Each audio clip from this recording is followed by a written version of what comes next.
গোমতী নদীর তীব্র ভাঙনে এবার তীব্র হুমকির মুখে তেলকাজলার মূল সড়ক সহ গ্রামের পর গ্রাম। নদী ভাঙতে ভাঙতে ইতিমধ্যেই গ্রাস করে নিয়েছে পুরো রাস্তা। সামান্য যেটুকু অংশ বাকি রয়েছে তা যে কোনো মুহূর্তে ভেঙে গেলে নদীর জল সরাসরি ঢুকে পড়বে লোকালয়।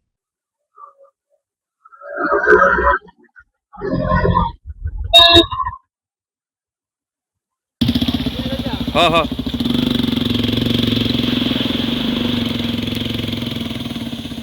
জলমগ্ন হতে পারে একের পর এক বাড়িঘর, বিলীন হয়ে যেতে পারে সম্পূর্ণ একটি গ্রাম। প্রচারঘাট সমর সেতুর মাথা থেকে সামান্য দূরত্বে অবস্থিত তেলকাজলার এই মূল সড়কটি রক্ষা করতে এখন আধুনিক প্রযুক্তির ব্যবহারের দাবি তুলছেন স্থানীয় মানুষ। তীব্র আতঙ্ক আর চরম উৎকণ্ঠার দিন কাটছে তেলকাজলা এলাকার মানুষের, কারণ আর কোনো দূরবর্তী দুর্যোগ নয়, বাড়ির দোরগোড়ায় এসে হাজির হয়েছে সর্বনাশা গোমতী নদী। নদী ভাঙনের তীব্রতা এতটাই যে তেলকাজলার মূল সড়কটিকে ইতিমধ্যেই সম্পূর্ণ গ্রাস করে নিয়েছে নদী। সামান্য যেটুকু অংশ অবশিষ্ট রয়েছে তাও এখন ঝুলন্ত অবস্থায়। এই যে জায়গা যদি তাড়াতাড়ি যদি ঠিক না হয়, তাহলে এই যে এই রাস্তা ভাঙতে ভাঙতে হয়তো বাড়িঘর দিকেও যেতে পারে রাস্তাটা, বাড়িঘর দিয়ে ভাঙতে ভাঙতে অথবা বাড়িঘর যাচ্ছে এবার নদী দিয়ে, যে পরিস্থিতি দেখা যেতেছে এখন।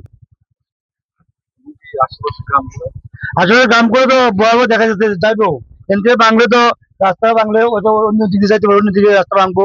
যেহেতু যেহেতু কিছুদিন আগে প্লাড়ে একটু সামনে দিয়ে বা ভাঙে একবারে এতে জমি জমা অনেক ক্ষতি হয়েছে, নষ্ট হয়েছে, বাড়িঘর নষ্ট হয়েছে, মানুষের ফুসকুনি লিক নষ্ট হয়েছে।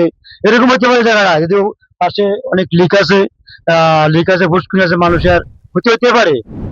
যে কোনো মুহূর্তে এই বাকি অংশটুকু ভেঙে পড়লে গোমতী নদীর জল রাস্তা লাগোয়া বাড়িঘর এবং চাষের জমিতে আছড়ে পড়বে, যার ফলে মুহূর্তের মধ্যে জলের তলায় তলিয়ে যেতে পারে গ্রামের পর গ্রাম। এই নিয়ে উদ্বিগ্ন জনগণ। Bureau report, news now.